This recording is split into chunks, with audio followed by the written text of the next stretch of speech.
നമസ്കാരം. Good morning Keralam ആരംഭിക്കുകയാണ്. നമ്മൾ ആരെ CM എന്ന് വിളിക്കണം എന്ന കാര്യത്തിൽ ഇപ്പോഴും ഒരു വ്യക്തത വന്നിട്ടില്ല. ഹൈക്കമാൻഡ് പറഞ്ഞുവിട്ട നിരീക്ഷകരൊക്കെ നമ്മുടെ സംസ്ഥാനത്തുണ്ട്. MLA-മാരോടും മുതിർന്ന നേതാക്കളോടും അഭിപ്രായം തേടി അത് ഹൈക്കമാൻഡിനെ അറിയിച്ച് ഒരു തീരുമാനം ഉണ്ടാവുമെന്നാണ് കേൾക്കുന്നത്. 2 ദിവസം കൊണ്ട് എല്ലാം ഒന്ന് കലങ്ങി തെളിയുമെന്നാണ് രാഷ്ട്രീയ കേരളത്തിൻ്റെ ഒരു പ്രതീക്ഷ. ഇനി ബംഗാളിലേക്ക് പോയാൽ ബംഗാളിൽ തെരഞ്ഞെടുപ്പ് ഫലം അംഗീകരിക്കാൻ ഇനിയും തൃണമൂൽ കോൺഗ്രസ് തയ്യാറായിട്ടേയില്ല. BJP-യുടെ ചരിത്ര വിജയത്തിന് പിന്നാലെ ബംഗാളിൻ്റെ വിവിധ മേഖലകളിൽ അതിക്രമങ്ങൾ തുടങ്ങിയിട്ടുണ്ട്. സുവേന്ദു അധികാരിയുടെ PA രാജ്നാഥ് രഥിനെ വെടിവെച്ചു കൊന്നു എന്നാണ് അറിയുന്നത്. തമിഴ്നാട്ടിലേക്ക് വന്നാൽ തമിഴ്നാട്ടിൽ TVK ഭൂരിപക്ഷം തെളിയിച്ചേ പറ്റൂ. വിജയ് തിരക്കിട്ട നീക്കങ്ങളുമായി നടത്തുകയാണ്. ഗവർണർ കർക്കശം കാണിച്ചിരിക്കുകയാണ്. ഭൂരിപക്ഷം തെളിയിച്ചു വരൂ എന്നിട്ടാവാം കാര്യങ്ങൾ എന്നാണ് ഇന്നലെ അർലേക്കർ വിജയനോട് പറഞ്ഞിരിക്കുന്നത്. അങ്ങനെ തമിഴ്നാട്ടിൽ വിജയുടെ സത്യപ്രതിജ്ഞ ഏതായാലും നാളെ ഉണ്ടായേക്കില്ല എന്ന കാര്യം ഉറപ്പായിരിക്കുകയാണ്. അങ്ങനെ ഒട്ടേറെ വിവരങ്ങൾ രാഷ്ട്രീയപരമായും അല്ലാതെയും ഒക്കെ നിരവധി വാർത്തകളുള്ള ഒരു ദിവസം തന്നെയാണ് ഇന്ന്. അതിലേക്കൊക്കെ വരാം. അതിനു മുമ്പ് തലക്കെട്ടുകളും നോക്കി പെട്ടെന്ന് തിരിച്ചു വരാം. മുഖ്യമന്ത്രി സ്ഥാനത്തെ ചൊല്ലി കോൺഗ്രസിൽ തർക്കം മുറുകുന്നതിനിടെ ഇന്ന് നിയമസഭാ കക്ഷി യോഗം. നിരീക്ഷകരായ അജയ് മാക്കനും മുകുൾ വാസ്നിക്കും MLA-മാരോട് അഭിപ്രായം തേടും. ഘടകകക്ഷി നേതാക്കളെയും കേൾക്കും.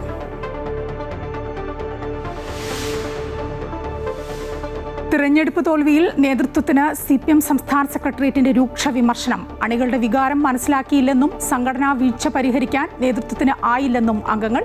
വിശദമായി പരിശോധിക്കുമെന്ന് നേതൃത്വം.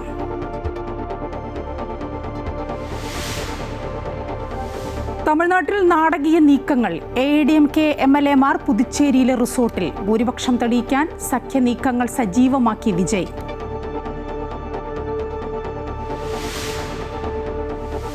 പശ്ചിമബംഗാളിൽ സുവേന്ദു അധികാരിയുടെ PA ചന്ദ്രനാഥ് രഥിനെ വെടിവെച്ചു കൊന്നു. വെടിയുതിർത്തത് ബൈക്കിലെത്തിയ സംഘം. അപലപിച്ച് TMC. CBI അന്വേഷണം വേണമെന്ന് കുടുംബം.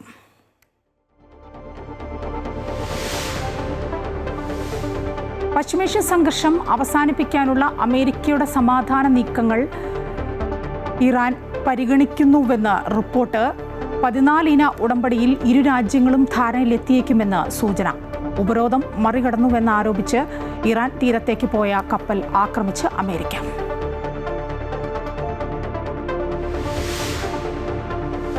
UEFA ചാമ്പ്യൻസ് ലീഗിൽ PSG ആഴ്സണൽ ഫൈനൽ. PSG-യുടെ മുന്നേറ്റം ബയണിനെ സമനിലയിൽ തളച്ച്. IPL-ൽ ഇന്ന് ലക്നൗ ബാംഗ്ലൂർ പോരാട്ടം. മത്സരം രാത്രി 7:30 മുതൽ. നിയമസഭാ തെരഞ്ഞെടുപ്പിൽ ഉന്നത വിജയം നേടിയ കോൺഗ്രസിന് ഇന്ന് നിർണായക ദിനമാണ്. കോൺഗ്രസ് മുഖ്യമന്ത്രി ആരാണെന്നതിന് ഉത്തരം തേടി AICC നിരീക്ഷക സംഘം ഇന്ന് MLA-മാരെ കാണും. സംഘം ഘടകകക്ഷികളെയും കാണും. നിയമസഭാ കക്ഷി യോഗവും ഇന്ന് KPCC-യിൽ ചേരും. കൂടുതൽ വിവരങ്ങളുമായി രജിത് കുമാർ ചേരുകയാണ്. രജിത്ത്, ഹൈക്കമാൻഡ് നിർദ്ദേശിച്ച നിരീക്ഷകരൊക്കെ സംസ്ഥാനത്തുണ്ട്. ഇന്ന് ചർച്ചകളൊക്കെ നടക്കും. MLA-മാരെ കാണും. ഒപ്പം ഈ നിരീക്ഷകർ മുതിർന്ന നേതാക്കളുമായി ചർച്ച നടത്തും. എങ്ങനെയാണ് കാര്യങ്ങൾ മുന്നോട്ട് കൊണ്ടുപോവുക? ഹൈക്കമാൻഡിന് ഒരു റിപ്പോർട്ട് കൊടുക്കണം. അതിനുശേഷം ഞായറാഴ്ചയ്ക്ക് കൂടിയെങ്കിലും നമുക്ക് അറിയാനാവുമോ നമ്മൾ ആരെ CM എന്ന് വിളിക്കണമെന്ന്? നിർണായകമായ യോഗമാണ് ഇന്ന് KPCC-യിൽ നടക്കുന്നത്. ഇന്ന് MLA-മാരോട് എല്ലാവരോടും തന്നെ ഇന്ന് KPCC-യിൽ എത്താൻ ആവശ്യപ്പെട്ടിട്ടുണ്ട്. 60 MLA-മാരും ഇന്ന് KPCC-യിലെത്തി പ്രത്യേക നിയമസഭാ കക്ഷി യോഗം ചേരുന്നുണ്ട്. കേന്ദ്രത്തിൽ നിന്നുള്ള നിരീക്ഷക സംഘം ഉൾപ്പെടെയുള്ളവർ ഇവിടേക്ക് എത്തും. മുകുൾ വാസ്നിക്കും അതുപോലെ തന്നെ അജയ് മാക്കൻ്റെയും നേതൃത്വത്തിലുള്ള നിരീക്ഷക സംഘമാണ് കേരളത്തിലേക്ക് ഇന്നലെ വൈകിട്ടോടുകൂടി എത്തിയിരിക്കുന്നത്. ഇന്ന് പ്രത്യേക യോഗം ചേർന്നതിന് ശേഷമായിരിക്കും ഇവർ ഇത് സംബന്ധിച്ച് അല്ലെങ്കിൽ ആരായിരിക്കണം മുഖ്യമന്ത്രി എന്നത് സംബന്ധിച്ച തീരുമാനമുണ്ടാവുക. പ്രധാനമായും ഒന്നിച്ചുള്ള ഒരു യോഗമാണ് ആദ്യമുള്ള നിയമസഭാ കക്ഷി യോഗം. ആ നിയമസഭാ കക്ഷി യോഗം മുഖ്യമന്ത്രിയെ തെരഞ്ഞെടുക്കുന്നതിനായി ഹൈക്കമാൻഡിനെ ചുമതലപ്പെടുത്തിക്കൊണ്ടുള്ള പ്രമേയം പാസ്സാക്കുമെന്നാണ് നമുക്ക് മനസ്സിലാക്കാൻ കഴിയുന്നത്. ഒപ്പം തന്നെയാണ് ഈ MLA-മാരെ പ്രത്യേകം കണ്ടുകൊണ്ട് ആരായിരിക്കണം മുഖ്യമന്ത്രി എന്നത് സംബന്ധിച്ച തീരുമാനത്തിലേക്ക് എത്തുക. നിലവിൽ KC വേണുഗോപാലിൻ്റെയും അതുപോലെ തന്നെ VD സതീശൻ്റെയും ഒപ്പം രമേശ് ചെന്നിത്തലയും 3 പേരുടെ പേരുകളാണ് ഉയർന്നു കേൾക്കുന്നത്. ഇതിൽ ആരെ വേണം എന്നത് സംബന്ധിച്ച് ഇവർ തീരുമാനം അറിയിക്കും.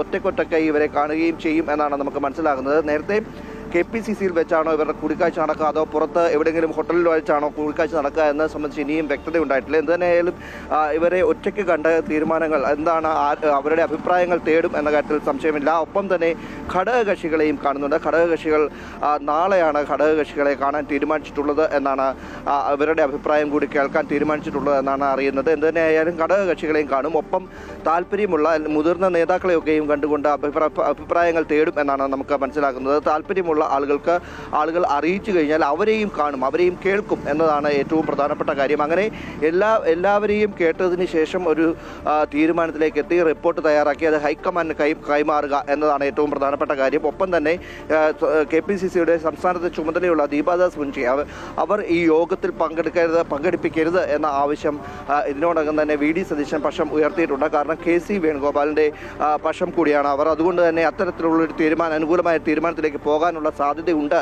എന്നാണ് ഇപ്പോൾ പറഞ്ഞിട്ടുള്ളത്. ഏറ്റവും പ്രധാനപ്പെട്ട മറ്റൊരു കാര്യമുള്ളത്, ഇപ്പോൾ KC വേണുഗോപാലിൻ്റെ പേരിൽ പോസ്റ്റർ ഈ KPCCക്ക് മുന്നിൽ എത്തിയിരിക്കുന്നു എന്നതാണ്.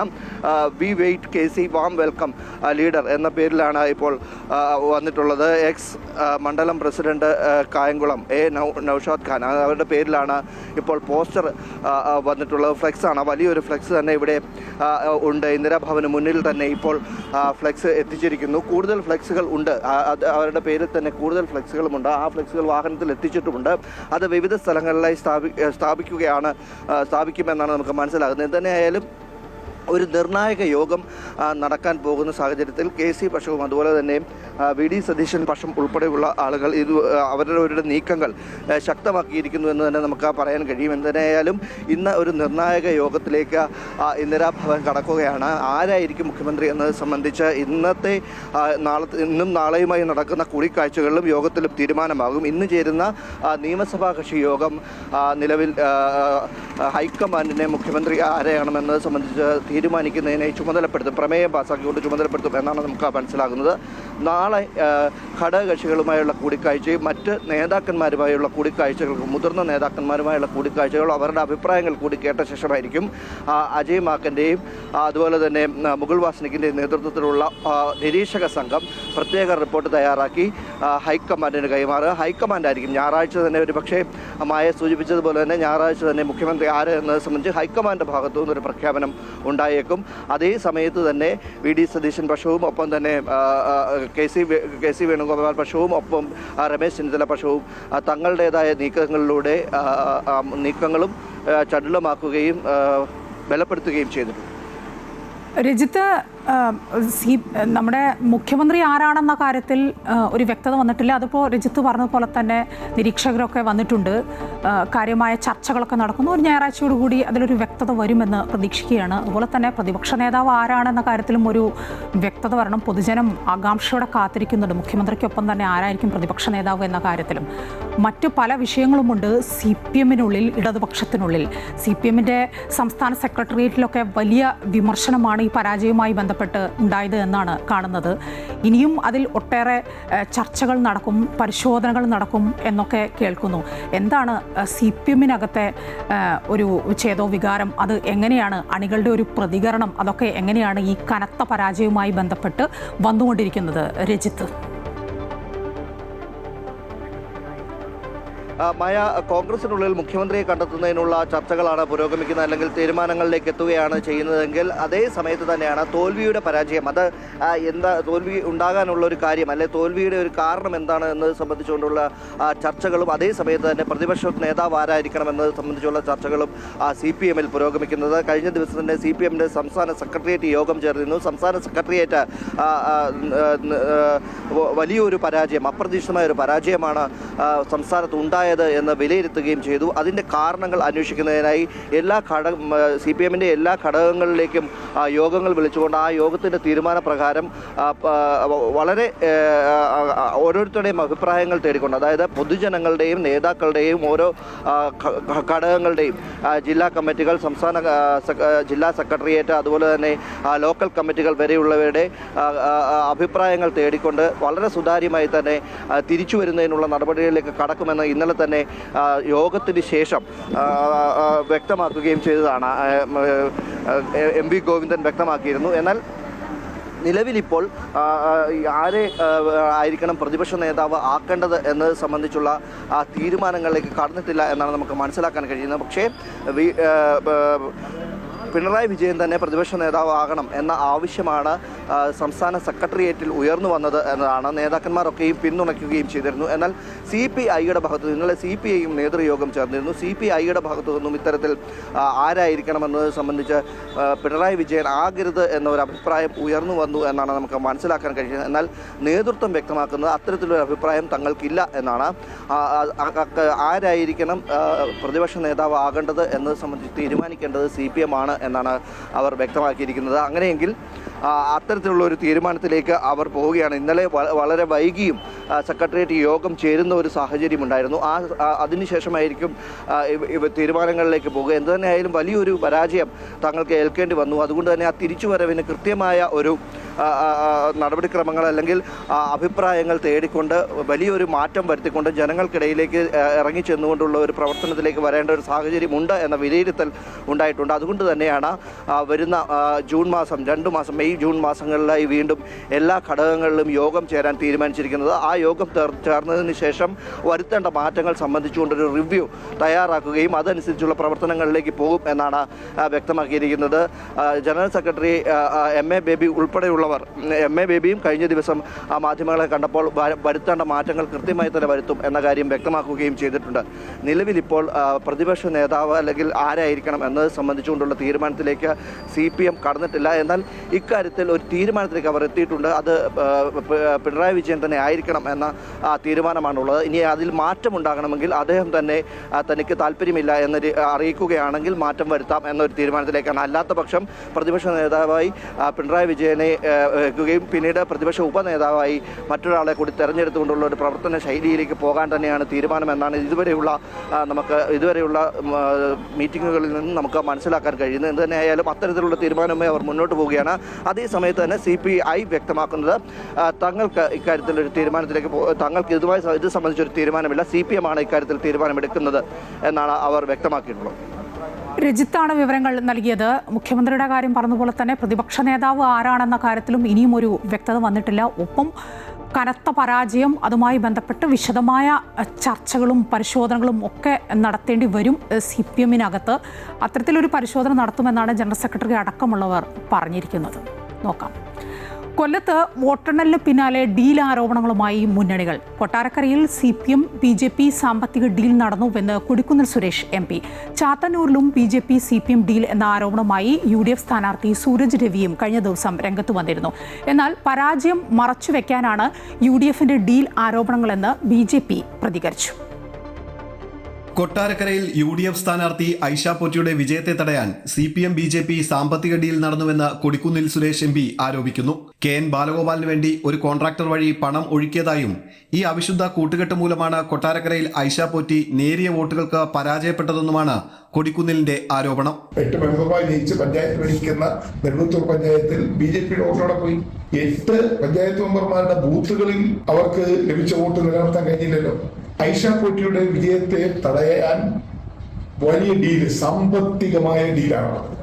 കൊട്ടാരക്കരക്കകത്ത് BJP LDF-നെ സഹായിച്ചാൽ അല്ലെങ്കിൽ ബാലഗോപാലിനെ സഹായിച്ചാൽ ചാത്തന്നൂരിൽ BJP-യെ സഹായിക്കുവാനുള്ള ധാരണയുണ്ടായി. BJP ജയിച്ച ചാത്തന്നൂരിലും BJP CPM ഡീൽ നടന്നുവെന്ന് UDF സ്ഥാനാർത്ഥി സൂരജ് രവി കഴിഞ്ഞ ദിവസം മാധ്യമങ്ങളോട് വെളിപ്പെടുത്തിയിരുന്നു. ചാത്തന്നൂരിലെ CPI സ്ഥാനാർത്ഥി R രാജേന്ദ്രനെ പരാജയപ്പെടുത്താൻ മണ്ഡലത്തിലെ സ്വാധീന മേഖലകളിൽ CPM വോട്ട് BJP സ്ഥാനാർത്ഥി BB ഗോപകുമാറിന് മറിച്ചതായി സൂരജ് രവി ആരോപിച്ചു. CPM-ന് നല്ല സ്വാധീനമുള്ള പ്രദേശങ്ങളിൽ, പഞ്ചായത്തുകളിൽ, ബൂത്തുകളിലെല്ലാം വോട്ട് നേടിയത്, മേൽക്കൈ നേടിയത് BJP-ആണ്. CPM നേതൃത്വം കൊടുക്കുന്ന LDF-ന്റെ സ്വാധീന മേഖലകളിലേക്ക് വന്നപ്പോഴാണ് ഒരു കുതിച്ചുചാട്ടം നടത്തുകയും 4000-ൽ പരം വോട്ടുകൾക്ക് BJP സ്ഥാനാർത്ഥിക്ക് വിജയിക്കുവാനും നിങ്ങൾ സൂചിപ്പിച്ചതുപോലെ കൊല്ലത്ത് താമര വിരിയിക്കുവാനും ഒക്കെ ഉള്ള ഒരു അവസരം സൃഷ്ടിച്ചു കൊടുത്തത് ആരാണ് എന്നുള്ളതിൻ്റെ കൃത്യമായ പരിശോധന LDF നടത്തണം. കൊട്ടാരക്കരയിൽ BJP CPM-നെ സഹായിച്ചാൽ ചാത്തന്നൂരിൽ CPM BJP-യെ തിരിച്ചു സഹായിക്കാനുള്ള ധാരണ ഉണ്ടാക്കിയെന്ന കൊടിക്കുന്നിൽ സുരേഷ് MP-യുടെ ആരോപണവും ഇതിന് പിന്നാലെ ആയിരുന്നു.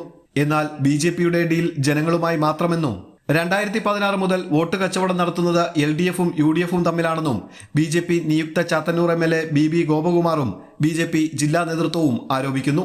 ചതിയും ഡീലും ഒക്കെ അറിയാവുന്നത് ഈ UDF സ്ഥാനാർത്ഥിക്ക് LDF സ്ഥാനാർത്ഥിക്കുക. ഞങ്ങൾക്ക് അങ്ങനെ ഒരു ഡീല് മറ്റ് രാഷ്ട്രീയ പാർട്ടികളായിട്ട് പ്രത്യേകിച്ച് ഞങ്ങൾ എതിർക്കുന്നവരുമായിട്ട് അങ്ങനെ ഒരു ബന്ധം ഞങ്ങൾക്കില്ല. ആ ബന്ധം അറിയാവുന്നവരാണ് പറയുന്നത്, അങ്ങനെ ചെയ്തിട്ടുള്ളവരാണ് പറയുന്നത് ഡീൽ ഉണ്ടെന്ന്. യഥാർത്ഥത്തിൽ ഒരു ഭരണവിരുദ്ധ വികാരത്തിൻ്റെ ഗുണം കിട്ടിയ പാർട്ടിയാണ് UDF. ആ ഗുണം എന്തുകൊണ്ട് ചാത്തന് കിട്ടിയില്ല? അങ്ങനെയാണെങ്കിൽ മറ്റ് മണ്ഡലങ്ങളിൽ ഡീൽ നടന്നിട്ടുണ്ടാകും. അപ്പോൾ BJP എവിടെയെങ്കിലും ജയിക്കുകയാണെങ്കിൽ ആ ജനവിധി അംഗീകരിക്കാനുള്ള മാനസികാവസ്ഥയാണ് ആദ്യം അവർക്കൊക്കെ വേണ്ടത്.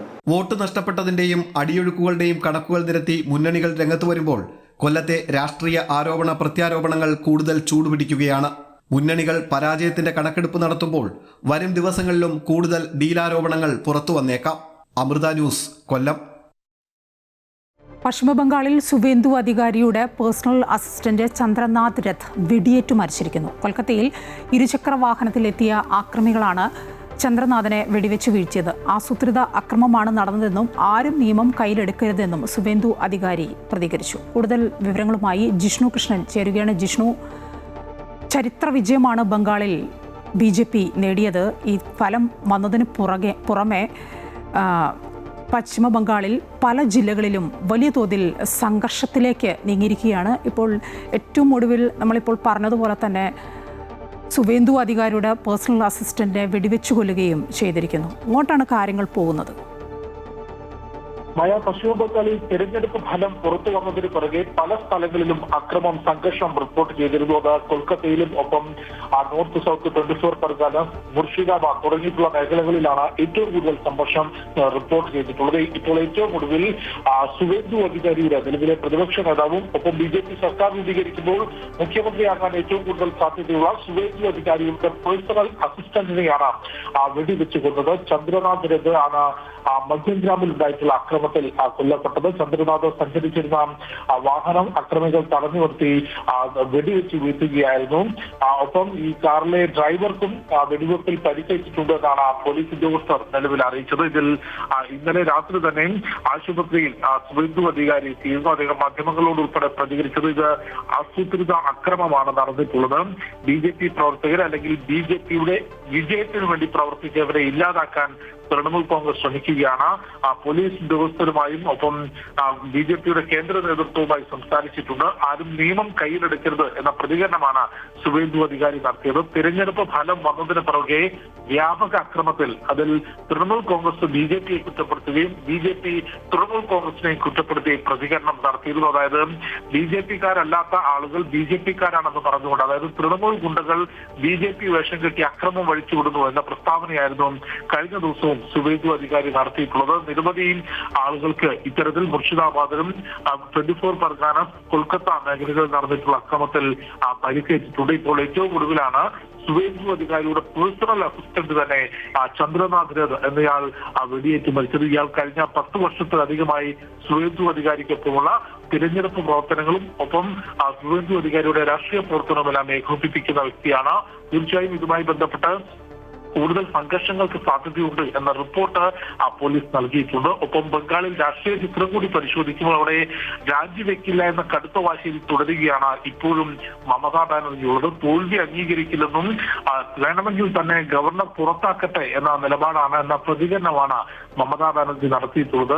രാജിവെക്കാൻ തയ്യാറായിട്ടില്ലെങ്കിൽ നിയമസഭ പിരിച്ചുവിട്ടതിന് ശേഷം മുഖ്യമന്ത്രിയെ പുറത്താക്കാനുള്ള അവകാശം ഗവർണർക്കുണ്ട്. ആ അവകാശം ഉപയോഗിച്ചുകൊണ്ട് ഗവർണർ മമതാ ബാനർജിയെ പുറത്താക്കുവാനാണ് നോക്കിക്കാണേണ്ടത്. ഏതായാലും ഈ മാസം 9-ന് സത്യപ്രതിജ്ഞ ഉണ്ടാകും എന്ന കാര്യം ഇതിനോടകം BJP പ്രഖ്യാപിച്ചിട്ടുണ്ട്. നിയമസഭാ കക്ഷി നേതാവിനെ തെരഞ്ഞെടുക്കാനുള്ള യോഗം നാളെ ചേരും എന്നാണ് അറിയിച്ചിട്ടുള്ളത്. ഈ അക്രമ സംഭവങ്ങളുടെ പശ്ചാത്തലത്തിൽ അതിൽ മാറ്റം. ശരി, വിഷ്ണുവാണ് വിവരങ്ങൾ നൽകിക്കൊണ്ടിരുന്നത്. ബംഗാളിൽ പല ജില്ലകളിലും അക്രമങ്ങൾ അഴിച്ചുവിട്ടിരിക്കുകയാണ്. മമതാ ബാനർജി ഏതായാലും അധികാര കസേര ഒഴിഞ്ഞുകൊടുക്കാൻ തയ്യാറായിട്ടില്ല. ആ തോൽവി അങ്ങ് അംഗീകരിക്കാൻ ഇപ്പോഴും അങ്ങ് അവരുടെ മനസ്സ് തയ്യാറായിട്ടില്ല. ഇനിയിപ്പോൾ BJPക്ക് നിയമപരമായി മുന്നോട്ട് പോവുക, അതുതന്നെയാണ് BJPയുടെ തീരുമാനം എന്നാണ് അറിയാനാവുന്നത്. വേനൽച്ചൂടിന് ആശ്വാസമായി കോഴിക്കോട് മഴ പെയ്തിരിക്കുന്നു.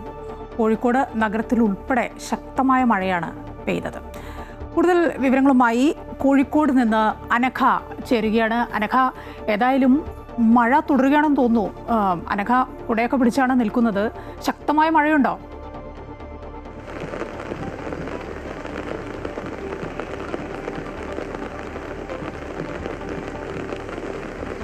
തീർച്ചയായും ഇന്ന് പുലർച്ചെ ഒരു 3 മണിയോട് കൂടിയൊക്കെയാണ് ഈ മഴ തുടങ്ങിയത്. കോഴിക്കോടിന്റെ ഉൾപ്രദേശങ്ങളിലടക്കം ശക്തമായിട്ടുള്ള മഴ പെയ്യുന്നുണ്ട്. കോഴിക്കോട് നഗരത്തിലും ശക്തമായ മഴ തന്നെയാണ് ലഭിച്ചുകൊണ്ടിരിക്കുന്നത്. കഴിഞ്ഞ കുറച്ച് മണിക്കൂറുകളായി തന്നെ ശക്തമായിട്ടുള്ള മഴ തന്നെയാണ് കോഴിക്കോട് ജില്ലയുടെ പല ഭാഗങ്ങളിലും ലഭിച്ചുകൊണ്ടിരിക്കുന്നത്. ജില്ലയിലെ പല ഭാഗങ്ങളിലും ഇത്തരത്തിൽ വൈദ്യുതി ബന്ധങ്ങളടക്കം വിച്ഛേദിക്കപ്പെടുന്ന ഒരു സാഹചര്യവും ഉണ്ടായിട്ടുണ്ട്. ഏതായാലും ഇന്ന് പലയിടങ്ങളിലും യെല്ലോ അലേർട്ട് പ്രഖ്യാപിച്ചിട്ടുണ്ട്. വടക്കൻ കേരളത്തിലടക്കം ശക്തമായിട്ടുള്ള മഴ ലഭിക്കും എന്നുള്ളൊരു മുന്നറിയിപ്പും ലഭ്യമായിട്ടുണ്ട്. ഏതായാലും കഴിഞ്ഞ കുറച്ച് മണിക്കൂറുകളായി ഈ വേനൽ ചൂടിന് ആശ്വാസമായി മഴ ലഭിച്ചുകൊണ്ടിരിക്കുകയാണ്. മായ അനഘയാണ് വിവരങ്ങൾ നൽകിയത്. കോഴിക്കോട് നിന്ന് വേനൽച്ചൂടിന് അല്പം ആശ്വാസമായിരിക്കുകയാണ്. കോഴിക്കോട് മഴ പെയ്യുന്നുണ്ട്. പുലർച്ചെ തുടങ്ങിയ മഴയാണ്, അത് തുടരുകയാണ് ഇപ്പോഴും. ഇനി മറ്റു വാർത്തകളിലേക്ക്. US ഇറാൻ സംഘർഷം അവസാനിപ്പിക്കാനുള്ള നിർണായക സമാധാന നിർദ്ദേശം ഇറാന്റെ സജീവ പരിഗണനയിൽ. ആണവ ചർച്ചകൾക്കും സമാധാന പുനഃസ്ഥാപനത്തിനുമായി US മുന്നോട്ട് വെച്ച 14 ഇന ഉടമ്പടിയിൽ ഇരു രാജ്യങ്ങളും ധാരണയിലെത്തി എന്നേക്കുമെന്ന് അന്താരാഷ്ട്ര മാധ്യമങ്ങൾ റിപ്പോർട്ട് ചെയ്യുന്നുണ്ട്. അതിനിടെ ഇറാൻ തീരത്തേക്ക് പോയ കപ്പൽ ആക്രമിച്ച് അമേരിക്കൻ സേന. ഇറാൻ പതാക വഹിക്കുന്ന കപ്പലായ MT ഹസ്നയ്ക്ക് നേരെയാണ് അമേരിക്കൻ സേനയുടെ ആക്രമണം നടന്നത്. അമേരിക്കൻ ഉപരോധം മറികടക്കരുതെന്ന് നിരവധി മുന്നറിയിപ്പുകൾ നൽകിയെങ്കിലും പാലിക്കാതെ വന്നതോടെയാണ് ആക്രമിച്ചതെന്നാണ് സെൻട്രൽ കമാൻഡ് വിശദമാക്കുന്നത്. നിയമസഭാ തെരഞ്ഞെടുപ്പിൽ ഇക്കുറി BJP 3 സീറ്റുകളാണ് സംസ്ഥാനത്ത് നേടിയത്. കോഴിക്കോട് നോർത്ത് മണ്ഡലം ഇടതുപക്ഷത്തു നിന്നും UDF പിടിച്ചെടുക്കുകയും ചെയ്തു. NDAയുടെ നവ്യ ഹരിദാസാണ് കോഴിക്കോട് നോർത്ത് മണ്ഡലത്തിൽ NDA സ്ഥാനാർത്ഥിയായി മത്സരിച്ചത്. 39,899 വോട്ടുകൾ നേടി ശ്രദ്ധേയമായ മത്സരം കാഴ്ചവെച്ച നവ്യ ഹരിദാസ് അമൃത ന്യൂസിനൊപ്പം ചേരുകയാണ്. കോഴിക്കോട് നോർത്ത് മണ്ഡലത്തിലെ NDA സ്ഥാനാർത്ഥിയായിരുന്ന നവ്യ ഹരിദാസാണ് ഇന്ന് നമ്മളോട് കൂടെയുള്ളത്. ചേച്ചി, വലിയ ഒരു തെരഞ്ഞെടുപ്പിനെ അഭിമുഖീകരിച്ച് ഇപ്പോൾ റിസൾട്ടൊക്കെ വന്നു. വലിയൊരു മുന്നേറ്റം തന്നെ ഈ വോട്ടുകളിലടക്കം നമുക്ക് ലഭിച്ചു. അപ്പോൾ എങ്ങനെയാണത് നോക്കിക്കാണുന്നത്? നോർത്ത് മണ്ഡലത്തിൽ 2021 അപേക്ഷിച്ച് 9,000 വോട്ടുകളുടെ വർധനവാണ് ഭാരതീയ ജനതാ പാർട്ടിക്ക് ഇത്തവണ ലഭ്യമായിട്ടുള്ളത്. അതായത് 9,000 ആളുകൾ കൂടുതൽ BJPയിൽ വിശ്വാസം അർപ്പിക്കുന്നു, വികസനത്തിൽ താല്പര്യപ്പെടുന്നു, നരേന്ദ്രമോദിയിൽ വിശ്വാസം അർപ്പിക്കുന്നു എന്നുള്ളതിൻ്റെ തെളിവ് തന്നെയാണ്. ഇപ്പോൾ ഒന്നാം സ്ഥാനക്കാരുമായിട്ടുള്ള വ്യത്യാസം എന്ന് പറയുന്നത് 10,000 വോട്ടുകൾ മാത്രം. തീർച്ചയായിട്ടും അടുത്ത ഇലക്ഷനോടുകൂടെ ഭാരതീയ ജനതാ പാർട്ടിക്ക് ഇവിടെ മികച്ച മുന്നേറ്റം ഉണ്ടാക്കി ഒന്നാം സ്ഥാനത്തെത്താൻ സാധിക്കുമെന്നുള്ളൊരു ആത്മവിശ്വാസം ഈ ഇലക്ഷനിലൂടെ കൈവരിച്ചിട്ടുണ്ട്. വിദ്യാഭ്യാസ കാലഘട്ടത്തിലൊന്നും വലിയൊരു രാഷ്ട്രീയ പ്രവർത്തനമൊന്നും ഉണ്ടായിട്ടില്ല എന്ന്. അപ്പോൾ എങ്ങനെയാണ് ഈ ഒരു രാഷ്ട്രീയത്തിലേക്കുള്ളൊരു കടന്നുവരവ്? 2015 ഇവിടെ ഉണ്ടായിരുന്ന ലോക്കൽ ബോഡി ഇലക്ഷനിൽ കാരപ്പറമ്പ് വാർഡിൽ നിന്നും മത്സരിച്ച് വിജയിച്ച് തുടങ്ങിയിട്ടുള്ളതാണ് ഞങ്ങളുടെ യാത്ര. 2020 അത് തുടർന്നു. 2025 ഉണ്ടായിരുന്ന ഇലക്ഷനിൽ വീണ്ടും നല്ല വ്യക്തമായിട്ടുള്ളൊരു ഭൂരിപക്ഷത്തോടുകൂടെ ഈ വാർഡ് നിലനിർത്താൻ സാധിച്ചു. എവിടെയാണോ തുടങ്ങിയിട്ടുള്ളത് അതേ രീതിയിൽ തന്നെയാണ് നിൽക്കുന്നത്. അതിന് മുൻപ് ഇലക്ഷനുകൾ നേരിട്ടിട്ടുണ്ട്. ലോക്സഭ, താങ്കൾ സൂചിപ്പിച്ചതുപോലെ വയനാട് ലോക്സഭയിൽ വലിയൊരു എക്സ്പോഷർ തന്നെയായിരുന്നു. അത് പാർട്ടി തന്നിട്ടുള്ള വലിയൊരു അവസരം. അങ്ങനെയുള്ളൊരു കോമ്പീറ്ററോട് കൂടെ ഒരു ലോക്സഭാ മണ്ഡലത്തിൽ മത്സരിക്കുക എന്ന് പറയുമ്പോൾ അതൊരു അംഗീകാരമായിട്ട് ഞാൻ കണക്കാക്കുന്നു. പല സ്ഥലത്തും BJP അല്ലെങ്കിൽ NDA സഖ്യം അധികാരത്തിൽ എത്തുകയാണ്. അപ്പോൾ അതെങ്ങനെയാണ് ഇപ്പോൾ കേരളത്തിലെ നമ്മളുടെ ഒരു പ്രവർത്തനവും ദേശീയ തലത്തിലുള്ളൊരു പല സ്ഥലത്തും നമുക്ക് ഭരണം ലഭിക്കുന്നതൊക്കെ എങ്ങനെ? അപ്പോൾ 3 സീറ്റ് എന്ന് പറയുന്നത് ഞങ്ങളെ സംബന്ധിച്ചിടത്തോളം വലിയ ഒരു മുന്നേറ്റം തന്നെയാണ്. നിയമം തിരിച്ചു പിടിക്കുന്നു. പുതുതായിട്ട് 2 സീറ്റുകൾ, ചാത്തന്നൂർ എന്ന് പറയുന്ന ഒരു നിയോജക മണ്ഡലം അത്ര കണ്ട് ഒരു സർവേയിലും എക്സിറ്റ് പോളിലോ ഒന്നും തന്നെ രേഖപ്പെടുത്തിയിട്ടില്ലാത്ത BJPക്ക് പ്രാതിനിധ്യം നൽകുന്ന തരത്തിൽ അല്ലെങ്കിൽ ഞങ്ങൾക്ക് ഇൻഫ്ലുവൻസ് ചെയ്യാൻ പറ്റുന്ന തരത്തിലുള്ളൊരു മണ്ഡലമായിട്ട് ഒരിക്കലും കണക്കാക്കപ്പെട്ടിട്ടില്ല. കഴക്കൂട്ടം എന്ന് പറയുന്നതും അത്ര ഈസി ഗോയിങ് ആയിട്ട് കിട്ടിയിട്ടുള്ളതല്ല. കാലങ്ങളായിട്ട് V. മുരളീധരൻ അദ്ദേഹം പരിശ്രമിച്ചതിൻ്റെ ഫലമായിട്ടാണ് കഴക്കൂട്ടവും നേടിയെടുക്കാൻ സാധിച്ചിട്ടുള്ളത്. അതുപോലെ തന്നെ രാജീവ് ചന്ദ്രശേഖർജി നിയമം കോൺസെൻട്രേറ്റ് ചെയ്തുകൊണ്ട് കുറേ കാലങ്ങളായിട്ട് അവിടെ പ്രവർത്തിക്കുകയാണ്. ചാത്തന്നൂരിൽ വ്യക്തമായിട്ട് അദ്ദേഹം ജനങ്ങളോടൊപ്പം നിന്നുകൊണ്ടുള്ളൊരു മുന്നേറ്റമാണ്. ഇപ്പോൾ തെക്കൻ ജില്ലകൾ വെച്ച് നോക്കുമ്പോൾ വടക്കൻ ജില്ലകളിൽ പൊതുവെ BJPക്ക് അനുകൂലമല്ലാത്ത ഒരു സാഹചര്യം കൂടിയുണ്ട്. അവിടെ നിന്നാണ് താങ്കൾ ഇങ്ങനെ ഒരു കോർപ്പറേഷനിൽ മത്സരിക്കുന്ന, വീണ്ടും ലോക്സഭയിൽ മത്സരിക്കുന്നു, നിയമസഭാ മണ്ഡലത്തിൽ വീണ്ടും മത്സരിക്കുന്നത്. സൗത്ത് എന്ന് പറയുന്നത് മൈനോറിറ്റി വിഭാഗത്തിൽപ്പെട്ടിട്ടുള്ള ആളുകൾ ഏറ്റവും കൂടുതലുള്ള ഒരു മണ്ഡലം തന്നെയാണ്. കോഴിക്കോട് നോർത്ത് ആണെങ്കിൽ 35% മുസ്ലിംസ് ഉള്ളൊരു മണ്ഡലം തന്നെ. പക്ഷെ എന്നിരുന്നാലും ഇവിടെ ഞങ്ങൾ വോട്ട് അഭ്യർത്ഥിച്ചിട്ടുള്ളതൊന്നും ജാതിയുടെയും മതത്തിൻ്റെയും പേര് പറഞ്ഞുകൊണ്ടോ അതിലൂന്നിക്കൊണ്ടുള്ളത് ഒരു പ്രവർത്തനമായിരുന്നില്ല ഇലക്ഷൻ കാലഘട്ടത്തിൽ നടത്തിയിട്ടുള്ളത്. കൃത്യമായിട്ടും വ്യക്തമായിട്ടും ജനങ്ങൾക്കൊപ്പം നിന്നുകൊണ്ട് നാടിൻ്റെ വികസനത്തിന് വേണ്ടിയിട്ടുള്ള വോട്ടാണ് ഞങ്ങൾ അഭ്യർത്ഥിച്ചിട്ടുള്ളത്. 39,899 വോട്ടുകളും ഞങ്ങൾക്ക് ലഭിച്ചിട്ടുള്ളത് ജാതി മാറ്റി വെച്ചുകൊണ്ട്, മതം മാറ്റി വെച്ചുകൊണ്ട് കൃത്യമായിട്ട് വികസനത്തിന് വേണ്ടിയിട്ടുള്ള വോട്ടുകളാണ്. അപ്പോൾ ആ തരത്തിൽ വികസനത്തിനോടൊപ്പം ജനങ്ങൾ ഉണ്ടാകും എന്നുള്ളതിൻ്റെ തെളിവ് തന്നെയാണ് 2021 നിന്നുള്ള 9,000-ഓളം വോട്ടിൻ്റെ കുതിച്ചുചാട്ടം. അപ്പോൾ അത് പടിപടിയായിട്ട് ഉയർന്നു വരും. NDA അങ്ങനെ തന്നെയാണ് വളർന്നിട്ടുള്ളത്. BJP ഇന്ന് 3 സീറ്റിൽ എത്തി നിൽക്കുന്നത് പലതവണ പരാജയപ്പെട്ട് തന്നെയാണ് ഞങ്ങളുടെ നേതാക്കളെല്ലാവരും തന്നെ വിജയിച്ചിട്ടുള്ളത്. അങ്ങനെ നോക്കുന്ന സമയത്ത് ഈ ഒരു പ്രയത്നം എന്ന് പറയുന്നത്, ഒരു തോൽവി എന്ന് പറയുന്നത്, അതൊരു തോൽവിയായിട്ട് ഞങ്ങൾ കണക്കാക്കുന്നില്ല. ഈ തോൽവി ഞങ്ങളുടെ വിജയത്തിലേക്കുള്ളൊരു പടി തന്നെയാണ്. തീർച്ചയായിട്ടും ജനങ്ങളുടെ ഭാഗത്തു നിന്നും കൃത്യമായിട്ടുള്ളൊരു അംഗീകാരം ഓരോ ഇലക്ഷനിലും ലഭിച്ചിട്ടുണ്ട്. അതുകൊണ്ട് തന്നെ ചാലഞ്ചസ് ഉണ്ടാകും. ആ ചാലഞ്ചസ് ഓവർകം ചെയ്തുകൊണ്ട് വിശ്വാസം നിലനിർത്തിക്കൊണ്ട് ജനങ്ങളോടൊപ്പമുള്ള പ്രവർത്തനത്തിൽ എന്നും മുൻനിരയിൽ ഞങ്ങൾ ഉണ്ടാകുമെന്നുള്ളൊരു ഉറപ്പ് ജനങ്ങൾക്ക് മുൻപിൽ കാഴ്ചവെക്കാൻ ഞങ്ങൾക്ക് സാധിച്ചിട്ടുണ്ട്. ഹാട്രിക് വിജയവുമായാണ് എറണാകുളം മണ്ഡലത്തിൽ നിന്നും TJ വിനോദ് നിയമസഭയിലേക്ക് എത്തുന്നത്. 39,899 വോട്ടുകൾ നേടി ശ്രദ്ധേയമായ വിജയം കാഴ്ചവെച്ച നവ്യ ഹരിദാസ് പറഞ്ഞ കാര്യങ്ങളാണ് നമ്മളിപ്പോൾ കേട്ടത്. ഇനി TJ വിനോദ് എന്താണ് പറയുന്നത്? കോൺഗ്രസിൻ്റെ വിജയത്തെക്കുറിച്ചും വലിയ വിജയമാണല്ലോ ഉണ്ടായത്, ആ ചരിത്ര വിജയത്തെക്കുറിച്ചൊക്കെ എന്താണ് പറയുന്നത് എന്ന് കേട്ട് പെട്ടെന്ന് തിരിച്ചു വരാം. ഹാട്രിക് വിജയത്തോടുകൂടിയാണ് എറണാകുളത്തെ മുതിർന്ന കോൺഗ്രസ് നേതാവ് കൂടിയായിട്ടുള്ള TJ വിനോദ് നിയമസഭയിലേക്ക് എത്തുന്നത്. അദ്ദേഹം ഇപ്പോൾ കൂടെയുണ്ട്. എറണാകുളം ജില്ലയിൽ വലിയൊരു വിജയം തന്നെയാണ് UDF നേടിയിരിക്കുന്നത്. ഒപ്പം അത് താങ്കളുടെ ഹാട്രിക് വിജയം എങ്ങനെ വിലയിരുത്തുന്നു ഈ ഒരു വിജയത്തെ? അല്ല, കേരളത്തിലെ കഴിഞ്ഞ 10 വർഷക്കാലം ഭരിച്ച പിണറായി ഗവൺമെൻറ്റിൻ്റെ ഭരണം അവസാനിപ്പിക്കാൻ കേരളത്തിലെ ജനാധിപത്യ മതേതര വിശ്വാസികൾ ഒറ്റക്കെട്ടായി വോട്ട് ചെയ്യാൻ തയ്യാറായി എന്നുള്ളതാണ് യാഥാർത്ഥ്യം. കാരണം ഒരു ധാർഷ്ട്യം, ധിക്കാരവും നിറഞ്ഞ ഒരു ഭരണാധികാരിയായിരുന്നു അദ്ദേഹം എന്നുള്ള കാര്യത്തിൽ യാതൊരു സംശയമില്ല. അതുകൊണ്ട് ആ ഗവൺമെൻറ്റിനെതിരായിട്ടുള്ള വലിയ ഒരു വികാരം ഈ തിരഞ്ഞെടുപ്പിലുണ്ടായിട്ടുണ്ട്. കൂടാതെ കഴിഞ്ഞ 7 വർഷക്കാലം MLA എന്നുള്ള നിലയിൽ ഞാൻ ഈ നിയോജക മണ്ഡലത്തിൽ എല്ലാ ജനങ്ങളുടെ വിഷയങ്ങളിലും ഇടപെട്ട് അവരോടൊപ്പം ചേർന്ന് നിന്ന് പ്രവർത്തിക്കാൻ പരമാവധി ശ്രമിച്ചിട്ടുണ്ട്. അതിൻ്റെ എല്ലാം അംഗീകാരമായിട്ടാണ് ഈ വിജയം 36,123 വോട്ടിൻ്റെ ഭൂരിപക്ഷം എനിക്ക് ലഭ്യമായി. ഈ ജില്ലയിൽ പല നേരത്തെ ഈ LDFൻ്റെ കുത്തകയായിട്ട് നിന്ന അല്ലെങ്കിൽ കൈവശം ഉണ്ടായിരുന്ന ചില മണ്ഡലങ്ങളൊക്കെ ഇത്തവണ തിരിച്ചു പിടിക്കാനായിട്ട് സാധിച്ചിട്ടുണ്ട്. ഈ ഭരണവിരുദ്ധ വികാരം എന്നത് ഒഴിച്ച് മാത്രം നിർത്തിക്കഴിഞ്ഞാൽ ബാക്കി ഏതെങ്കിലും ഘടകങ്ങൾ UDFൻ്റെ തിരിച്ചുവരവിന് ഗുണം ചെയ്തിട്ടുണ്ടോ? അല്ല, ഈ ഗവൺമെൻറ്റിൻ്റെ ഭരണം അവസാനിപ്പിക്കണമെന്നും UDF അധികാരത്തിൽ വരണമെന്നും കേരളത്തിലെ ജനങ്ങൾ ആഗ്രഹിച്ചു. അതാണ് ഈ തെരഞ്ഞെടുപ്പിന് ഏറ്റവും പ്രധാനം. അത് ആ മതേതര ജനാധിപത്യ വിശ്വാസികൾ ഒറ്റക്കെട്ടായി UDFന് അനുകൂലമായി വോട്ട് ചെയ്യാൻ തീരുമാനിച്ചതിൻ്റെ ഫലമായിട്ടാണ് നമുക്ക് ഗംഭീരമായ. അതുകൂടാതെ കോൺഗ്രസ് പ്രവർത്തകരുടെ അക്ഷീണം കഴിഞ്ഞ 10 വർഷക്കാലം അവരെ പാർട്ടി പ്രവർത്തകർ എന്നുള്ള നിലയിൽ അനുഭവിച്ച ദുരിതവും ദുഃഖവും അത് അവസാനിപ്പിക്കാൻ അവർ രാവും പകലുമില്ലാതെ ഊണും ഉറക്കവുമില്ലാതെ ഈ ഗവൺമെൻറ്റിനെ താഴെ ഇറക്കാനുള്ള പ്രവർത്തനത്തിൽ വ്യാപൃതരായി എന്നുള്ളൊരു യാഥാർത്ഥ്യം കൂടി എൻ്റെ പിന്നിലുണ്ട്. UDF വലിയ വാഗ്ദാനങ്ങളൊക്കെ നൽകിയിരുന്നു തെരഞ്ഞെടുപ്പ് കാലഘട്ടത്തിൽ. ഇതൊക്കെ ഉടനെ നടപ്പിലാക്കാൻ സാധിക്കുമോ? ഇപ്പോൾ കഴിഞ്ഞ ദിവസം തൊട്ട് അതൊക്കെ ചർച്ചയായി വരുന്നുണ്ട്. പ്രത്യേകിച്ച് KSRTCയിലുള്ള സ്ത്രീകളുടെ സൗജന്യ യാത്ര അടക്കമുള്ള കാര്യങ്ങൾ. അല്ല, നടപ്പാക്കാൻ പറ്റുന്ന കാര്യങ്ങൾ പാർട്ടി ചർച്ച ചെയ്തുകൊണ്ടാണ് പ്രകടനത്തിൽ ഉൾപ്പെടുത്തിയിട്ടുള്ളത്. അപ്പോൾ പറഞ്ഞ കാര്യങ്ങൾ നടപ്പാക്കാൻ ഉള്ള ഇച്ഛാശക്തിയോടെ പ്രവർത്തിക്കുന്ന ഒരു നേതൃത്വമായിരിക്കും കോൺഗ്രസ്സിന് ഉണ്ടാകുക, UDFന് ഉണ്ടാകുക എന്നുള്ള കാര്യത്തിൽ യാതൊരു സംശയം വേണ്ട. മുഖ്യമന്ത്രി ചർച്ചയും കോൺഗ്രസിൽ സജീവമായിട്ട് നടന്നുകൊണ്ടിരിക്കുന്നുണ്ട്. എങ്ങനെയാണ് മുഖ്യമന്ത്രി ആരാവണം എന്ന ആഗ്രഹങ്ങൾ വല്ലതും ഉണ്ടോ?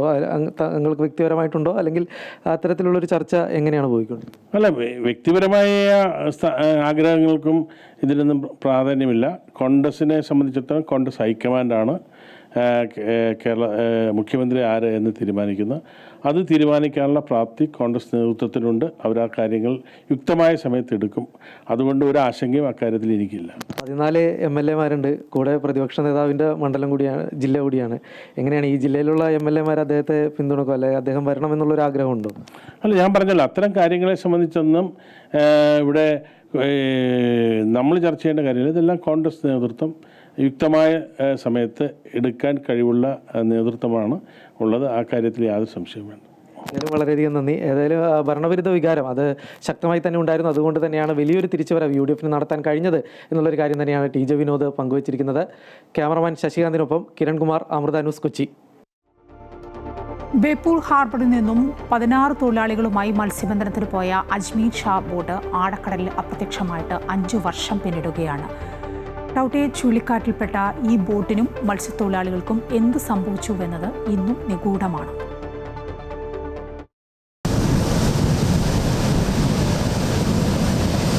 ആർത്തിരമ്പുന്ന ഈ തിരമാലയ്ക്ക് പിന്നിൽ ഒരു ദുഃഖം ഒളിഞ്ഞുകിടപ്പുണ്ട്. 2021 മെയ് 5-ന് ഇവിടെ നിന്നും മത്സ്യബന്ധനത്തിന് പോയ 16 തൊഴിലാളികളടങ്ങിയ ഒരു ബോട്ട് ഈ കടലിൽ അപ്രത്യക്ഷമായിട്ട് ഇന്നേക്ക് 5 വർഷമാവുകയാണ്. അവർക്ക് എന്തു പറ്റിയെന്നുള്ള ചോദ്യമാണ് ഉയരുന്നത്. തമിഴ്നാട് കുളച്ചിലിലെ കൊട്ടിൽപ്പാടം ഗ്രാമത്തിൽ നിന്നുള്ള 12 തൊഴിലാളികളും ബംഗാൾ സ്വദേശികളായ 4 പേരുമായിരുന്നു അജ്മീർ ഷാ എന്ന ബോട്ടിലുണ്ടായിരുന്നത്. മെയ് 13-ന് ഉച്ചയോടെയാണ് ടൗട്ടെ ചുഴലിക്കാറ്റ് മുന്നറിയിപ്പ് വരുന്നത്. ബേപ്പൂരിൽ നിന്ന് പോയ സിൽവർ ലൈൻ ബോട്ടുകാർ അന്ന് വൈകിട്ട് അജ്മീർ ഷാ ബോട്ടുമായി വയർലെസ്സിൽ ബന്ധപ്പെട്ടിരുന്നു. ചുഴലിക്കാറ്റ് വിവരം ധരിപ്പിച്ചപ്പോൾ കാര്യമായ മത്സ്യമൊന്നും കിട്ടിയിട്ടില്ല, നോക്കട്ടെ എന്നായിരുന്നു മറുപടി. ആ സന്ദേശമാണ് അവരുമായി അവസാനം ലഭിച്ചത്. ഇതുവരെ ഒരു അനുഭവം നമ്മളെ ഓർമ്മയിലുണ്ടായിട്ടില്ല. നമ്മളെ മുൻകാലങ്ങളിൽ ആരും പറഞ്ഞതായി കേട്ടിട്ടില്ല. ഇത്രയും വലിയ മിസ്സിങ്, ഒരു ബോട്ടും 16 ആളും നഷ്ടപ്പെട്ടതായിട്ട് ഇതുവരെ എവിടെയും നമ്മൾ കേട്ടിട്ടില്ല. മെയ് 19-നാണ് കോസ്റ്റ് ഗാർഡ് ഉൾപ്പെടെ തിരച്ചിൽ ആരംഭിച്ചത്. കൊച്ചി മുതൽ ഗോവ വരെ ഡോണിയാർ വിമാനവും കപ്പലും ഉപയോഗിച്ച് ഒരാഴ്ചയോളം തിരഞ്ഞെങ്കിലും ഒരവശിഷ്ടം പോലും ലഭിച്ചില്ല. ഇതിനിടെ ബോട്ട് കണ്ടെത്തിയെന്ന അധികൃതരുടെ തെറ്റായ വിവരം മൂലം ഇടയ്ക്ക് തിരച്ചിൽ നിർത്തേണ്ടി വന്നതും തിരിച്ചടിയായി. ഗവൺമെന്റിന്റെ ഭാഗത്തുനിന്ന് ഒരു അന്വേഷണം പോലും, ഇങ്ങനെ ഒരു ബോട്ട് നഷ്ടപ്പെട്ടിട്ട് ഇങ്ങനെ അപകടം പറ്റിയിട്ടുണ്ട്, എന്തെങ്കിലും നമ്മുടെ സ്ഥിതി എന്താണ്, കുടുംബത്തിന്റെ സ്ഥിതി എന്താണ്, ഒരു കാര്യമില്ല. ഉറ്റവരെ തെരഞ്ഞ് ബേപ്പൂരിലെത്തിയ കുടുംബങ്ങൾക്ക് മുന്നിൽ ബോട്ടുടമകളും നിസ്സഹായരായി. ഇതിനിടെ തമിഴ്നാട് സ്വദേശികളായ മത്സ്യത്തൊഴിലാളികൾക്ക് തമിഴ്നാട് സർക്കാർ 20 ലക്ഷം നഷ്ടപരിഹാരം നൽകി. അതേസമയം പരാതികളുമായി നിരന്തരം കയറിയിറങ്ങിയിട്ടും സംസ്ഥാന സർക്കാർ ആ മനുഷ്യജീവനുകൾക്ക് വില കൽപ്പിച്ചില്ലെന്ന ആരോപണവും ബോട്ടുടമകൾ ഉയർത്തിയിരുന്നു.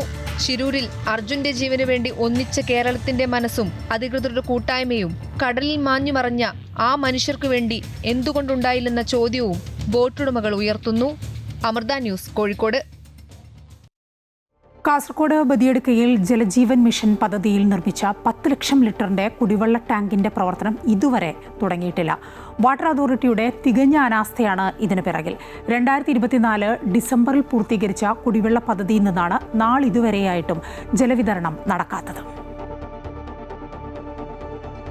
ബദിയടുക്ക ഗ്രാമപഞ്ചായത്തിലെ ബേള, നീർച്ചാൽ വില്ലേജുകളിലെ വീടുകളിലേക്ക് ജലവിതരണം ലക്ഷ്യമാക്കി കേന്ദ്ര പദ്ധതിയിൽ നിർമ്മിച്ച വാട്ടർ ടാങ്കാണ് ഈ കാണുന്നത്. ജലജീവൻ മിഷൻ പദ്ധതി പ്രകാരം ഇവിടെ നിന്ന് നൽകേണ്ട ടാപ്പ് കണക്ഷനുകളുടെ എണ്ണം 5905.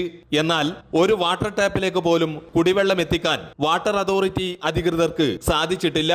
2024 പൂർത്തീകരിച്ച പദ്ധതിയുടെ പൈപ്പ് കണക്ഷൻ നൽകൽ പോലും എങ്ങുമെത്താത്ത നിലയിലെന്ന് ഗ്രാമപഞ്ചായത്ത് അംഗം പറഞ്ഞു. അധികൃതരുടെ തികഞ്ഞ അനാസ്ഥയെന്ന് ചൂണ്ടിക്കാട്ടി. നമ്മളെ കേന്ദ്ര പദ്ധതിയല്ലേ, അത് കേരളത്തിലേക്ക് എത്തുമ്പോൾ കുറച്ചും ഡിലേ ആവുന്നുണ്ട്. അതിനായ വലിയ സഹകരണം നമ്മൾ കേരളത്തിൽ നിന്ന് കിട്ടാത്തത് കൊണ്ടാണ് ഇത്ര ഡിലേ ആയിട്ടുള്ളത്. ഒരു 1000-1500ഓളം കുടുംബങ്ങൾ ഈ വെള്ളത്തിൻ്റെ ഉപയോഗം ആവശ്യമുള്ളവരാണ്. അതുകൊണ്ട് എത്രയും പെട്ടെന്ന് ഈ പദ്ധതി ഒന്ന് സ്പീഡ് ചെയ്ത് നമുക്ക് നമ്മളെ ഈ ജനങ്ങൾക്കുള്ള വെള്ളത്തിൻ്റെ ആവശ്യത്തിന് എത്തിക്കാൻ വേണ്ടിയിട്ട് നമ്മൾ ശ്രമിക്കുന്നുണ്ട്. കോടികൾ ചിലവഴിച്ച് നിർമ്മിച്ച വാട്ടർ ടാങ്കും പരിസരവും കാട് മൂടിക്കൊണ്ടിരിക്കുകയാണ്. പഴയ വാട്ടർ ടാങ്കിൽ നിന്ന് 3 ദിവസം കൂടുമ്പോൾ 1 മണിക്കൂർ നേരം വെള്ളം ലഭിക്കും. ജലജീവൻ പദ്ധതിയിൽ വാട്ടർ ടാപ്പ് സ്ഥാപിക്കുമ്പോൾ 6 മാസത്തിനകം ജലവിതരണം ആരംഭിക്കുമെന്നാണ് വാട്ടർ അതോറിറ്റി നൽകിയ ഉറപ്പ്. നിർമ്മിച്ചിട്ട് 2-3 വർഷത്തോളം ആയിക്കൊണ്ട് വന്നു. വെള്ളം കിട്ടുന്നില്ല, ഇപ്പോൾ സപ്ലൈ ഒന്നും ആക്കാൻ തുടങ്ങിയിട്ടാ. എന്നിട്ട് ഇവരിപ്പോൾ പണിയൊന്നും എടുക്കുന്നില്ല. ഇപ്പോഴത്തെ ടാങ്കിൻ്റെ എന്നിട്ട് ഇപ്പം ഇങ്ങോട്ടേക്ക് ഇടയ്ക്കിടയ്ക്ക് ആൾക്കാർ വരുന്നുണ്ട്, പക്ഷേ പണിയൊന്നും എടുക്കുന്നില്ല. വാട്ടർ ടാങ്ക് സ്ഥാപിച്ച് 3 വർഷത്തോളമായിട്ടും ജലവിതരണം നടത്താത്തതിനെതിരെ പ്രതിഷേധങ്ങൾ ശക്തമാവുകയാണ്. 1500-ൽ പരം കുടുംബങ്ങൾക്ക് ആശ്വാസമേകേണ്ട പദ്ധതിയാണ് ജലവിതരണമില്ലാതെ മുടങ്ങിക്കിടക്കുന്നത്. അമൃത ന്യൂസ്, കാസർഗോഡ്. തമിഴ്നാട്ടിൽ നാടകീയ നീക്കങ്ങളാണ് നടക്കുന്നത്. ADMK MLA-മാരെ പുതുച്ചേരിയിലെ റിസോർട്ടിലേക്ക് മാറ്റിയിരിക്കുന്നു. ഭൂരിപക്ഷം തികയ്ക്കാൻ 5 സീറ്റുകൾ കൂടി ആവശ്യമുള്ള സാഹചര്യത്തിൽ MLA-മാരെ TVK സ്വാധീനിക്കാൻ സാധ്യതയുണ്ടെന്ന ഭയമാണ് നീക്കത്തിന് പേരിൽ. അതിനിടെ ഭൂരിപക്ഷം തെളിയിക്കാൻ സഖ്യ നീക്കങ്ങൾ സജീവമാക്കിയിരിക്കുകയാണ് വിജയ്. ന്യൂസ് ഡെസ്കിൽ നിന്ന് ഐശ്വര്യ ചേരുകയാണ്. ഐശ്വര്യ, ഒരു സിനിമ കാണുന്നത് പോലെയാണ് നമ്മൾ വിജയിൻ്റെ ആ ഒരു വിജയം കണ്ടത്, അല്ലേ? കഴിഞ്ഞ ദിവസങ്ങളിൽ അപ്രതീക്ഷിതമായിരുന്നു അങ്ങനെ ഒരു വിജയം. ഇനിയിപ്പോൾ കേവല ഭൂരിപക്ഷം വിജയന് തികയ്ക്കണം, നാളെ സത്യപ്രതിജ്ഞ ഉണ്ടാവുമെന്ന തരത്തിലൊക്കെയാണ് വിവരങ്ങൾ വന്നിരുന്നത്. പക്ഷേ അതിനുള്ളൊരു സാധ്യത കാണുന്നില്ല. ഗവർണർ കട്ടായം പറഞ്ഞിരിക്കുകയാണ്, അർലേക്കർ പറഞ്ഞിട്ടുണ്ട്, ആദ്യം കേവല ഭൂരിപക്ഷം തികയ്ക്കൂ എന്നിട്ടാവും ബാക്കി കാര്യങ്ങളെന്ന് ഇന്നലെ അറിയിച്ചിട്ടുണ്ട്. വിജയ് എന്തായാലും അതിനുള്ളൊരു ഓട്ടത്തിലാണെന്ന് തോന്നുന്നു ഇപ്പോൾ. അതെ, മായയെ സൂചിപ്പിച്ചതുപോലെ നമ്മൾ കേരളത്തിലെ മുഖ്യമന്ത്രി ആരാകും എന്നുള്ള ചർച്ചകൾ ഇവിടെ നടക്കുമ്പോൾ തമിഴ്നാട്ടിൽ ആര് ഭരിക്കും എന്നുള്ളതാണ് ഇപ്പോൾ നമ്മൾ ഉറ്റുനോക്കുന്നത്. തമിഴ്നാട്ടിലെ രാഷ്ട്രീയം ഇങ്ങനെ കലങ്ങി മറിയുകയാണ്. ഒരു സിനിമ കാണുന്നത് പോലെ, ഒരു സിനിമയിലെ നാടകീയ രംഗങ്ങൾ പോലെയാണ് ഇപ്പോൾ തമിഴ്നാട് രാഷ്ട്രീയവും ഇപ്പോൾ കലങ്ങി മറിയുന്നത്. കഴിഞ്ഞ ദിവസം രാത്രി നമുക്കറിയാം TVK നേതാവായിട്ടുള്ള വിജയ് ഭൂരിപക്ഷം തനിക്കുണ്ട്, 14 ദിവസത്തിനകം പിന്തുണ അറിയിക്കാം എന്നറിയിച്ചുകൊണ്ട് ഗവർണർ രാജേന്ദ്ര വിശ്വനാഥ് അർലേക്കറെ കാണാനായി ലോക്ഭവനിൽ പോയിരുന്നു. പക്ഷേ ഗവർണർ അവിടെ ഒരു ചെക്ക് വയ്ക്കുകയാണ് ഉണ്ടായത്. ആദ്യം നിങ്ങൾ ഭൂരിപക്ഷം തെളിയിക്കൂ, എന്നിട്ട് സത്യപ്രതിജ്ഞ ചെയ്യാമെന്നാണ് ഗവർണർ പറഞ്ഞത്. അതായത് വിജയ്ക്ക് മുന്നിലുള്ളത് വലിയൊരു കടമ്പ തന്നെയാണ്. കാരണം 234 സീറ്റുകളിൽ 118 സീറ്റുകളാണ് കേവല ഭൂരിപക്ഷം, അതായത് ഭരിക്കാനായി വേണ്ടത്. എന്നാൽ 108 സീറ്റുകൾ മാത്രമാണ് വിജയുടെ പക്കലുള്ളത്. അപ്പോൾ DMK-യുടെ കൂടെ ഉണ്ടായിരുന്ന കോൺഗ്രസ് ഇപ്പോൾ TVK-യെ സപ്പോർട്ട് ചെയ്യാമെന്നും പറഞ്ഞിട്ടുണ്ട്. എന്നാലും ഈ 118 എന്ന മാന്ത്രിക സംഖ്യയിലേക്ക് എത്താനാകില്ല. അതിനായി ഈ DMK-യുടെ ഒപ്പമുള്ള CPM-ന്റെ 2 സീറ്റുകളും CPI-യുടെ 2 സീറ്റുകളും VCK-യുടെ 2 സീറ്റുകളും ഉണ്ട്. ഇവരൊക്കെ പിന്തുണയ്ക്കുകയും വേണം. എന്നാൽ ഇവർ പിന്തുണയ്ക്കില്ല എന്നാണ് ഇപ്പോൾ അറിയിച്ചിരിക്കുന്നത്. അതുകൊണ്ട് തന്നെ ഇനി അണ്ണാ DMK-യിൽ നിന്ന് കുറച്ച് നേതാക്കന്മാരെ, കുറച്ച് MLA-മാരെ ചാക്കിട്ട് പിടിക്കാമെന്നുള്ള മുൻപും തമിഴ്നാട് രാഷ്ട്രീയത്തിൽ ഇത്തരം റിസോർട്ട് രാഷ്ട്രീയം നമ്മൾ കണ്ടിരുന്നത് തന്നെയാണ്. ഇത്തവണയും ഇവിടെയും TVK-യുടെ നീക്കം എന്ന് പറയുന്നത് ഈ ഒരു റിസോർട്ട് രാഷ്ട്രീയം അല്ലെങ്കിൽ ചാക്കിട്ട് പിടുത്തം തന്നെയാണ് വിജയ് ഉദ്ദേശിക്കുന്നത്. നമുക്ക് ഈ റിസൾട്ട് വരുന്നതിന് മുൻപ് വിജയുടെ ഒരു നീക്കം എന്ന് പറയുന്നത് തങ്ങൾക്ക് കുറച്ച് സീറ്റുകൾ മാത്രമേ കിട്ടൂ, അതുകൊണ്ട് തന്നെ അധികാരത്തിനായി ഏത് പാർട്ടിയാണോ അധികാരത്തിലെത്തുന്നത് അവർക്ക് ഭരിക്കണമെങ്കിൽ തങ്ങളുടെ MLA-മാരെ ആവശ്യമായി വരും. അതുകൊണ്ട് വിജയ് ആയിരുന്നു റിസോർട്ടുകളെല്ലാം ബുക്ക് ചെയ്തിരുന്നത്. പക്ഷേ ഇപ്പോൾ കാര്യങ്ങളൊക്കെ മാറി മറിഞ്ഞു. 108 എന്ന സംഖ്യയിലേക്ക് എത്തിയിട്ട് ഭരിക്കാൻ വിജയ്ക്ക് ആകുന്നില്ല എന്നുള്ളതാണ് അതിലെ ഏറ്റവും രസകരമായ ഒരു കാര്യം എന്ന് പറയുന്നത്. അതുകൊണ്ട് തന്നെ അണ്ണാ DMK തങ്ങളുടെ MLA-മാരെ ഇപ്പോൾ റിസോർട്ടിലേക്ക് മാറ്റിയിരിക്കുകയാണ്. അവിടെ പുറം ലോകവുമായി യാതൊരു ബന്ധവുമില്ലാതെ അവിടെ MLA-മാരെ രഹസ്യമായി പാർപ്പിച്ചിരിക്കുകയാണ്.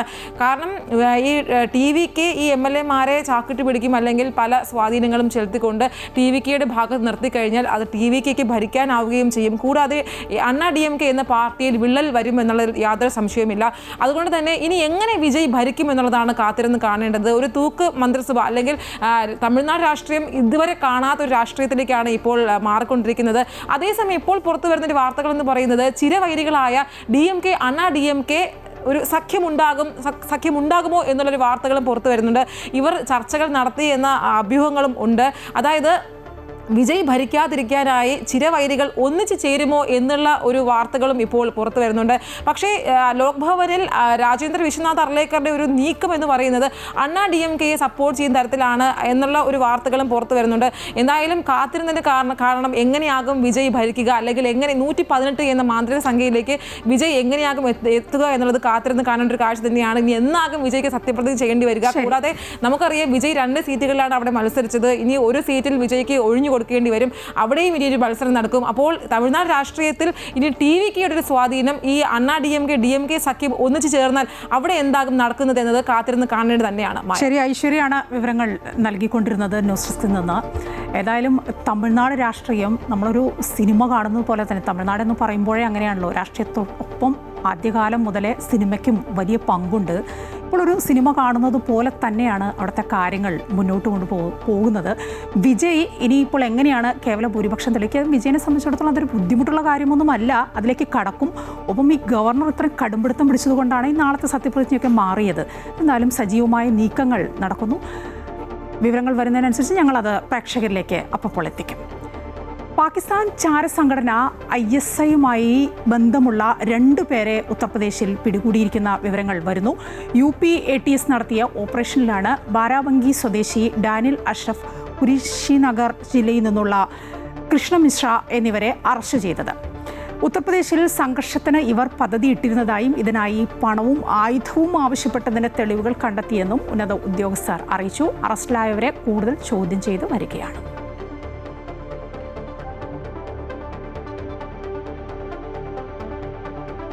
പഹൽഗാം ഭീകരാക്രമണത്തിന് തിരിച്ചടിയായി പാകിസ്ഥാനെതിരെ ഇന്ത്യ നടത്തിയ ഓപ്പറേഷൻ സിന്ദൂറിന് ഇന്നേക്ക് 1 വർഷം.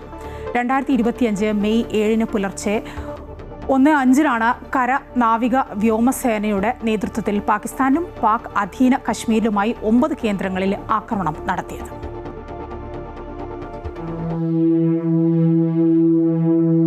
പ്രതികാരം എന്നത് ഒരു വാക്കല്ല, അതൊരു വികാരമായിരുന്നു.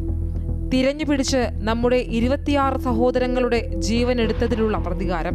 ഏപ്രിൽ 22 പഹൽഗാമിലെ ബൈസ്രൺ താഴ്വരയിലെ കളിച്ചിരികൾക്കിടയിലേക്ക് അപ്രതീക്ഷിതമായായിരുന്നു വെടിയൊച്ചകൾ ഉയർന്നത്. ഹിമാലയൻ താഴ്വരയുടെ ശാന്തതയെ കീറിമുറിച്ച ആ വെടിയൊച്ചകൾ നിലച്ചത് 26 നിരപരാധികളുടെ ജീവനെടുത്തുകൊണ്ടായിരുന്നു. സ്വന്തം മണ്ണിൽ വിരുന്നുകാരെ കൊലപ്പെടുത്തിയ ഭീരുത്വത്തിന് മുന്നിൽ ഇന്ത്യ അന്ന് വിറങ്ങലിച്ചു നിന്നില്ല. മറിച്ച് ആ ചോരത്തുള്ളികൾക്ക് സാക്ഷിയായി നിന്നുകൊണ്ട് പ്രതിജ്ഞയെടുത്തു, തങ്ങളുടെ സഹോദരിമാരുടെ കണ്ണുനീരിന് കൃത്യമായ പ്രഹരം നൽകുമെന്ന്.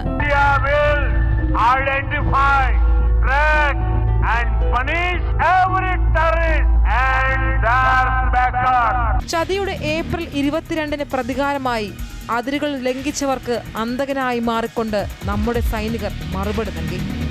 Operation Sindoor.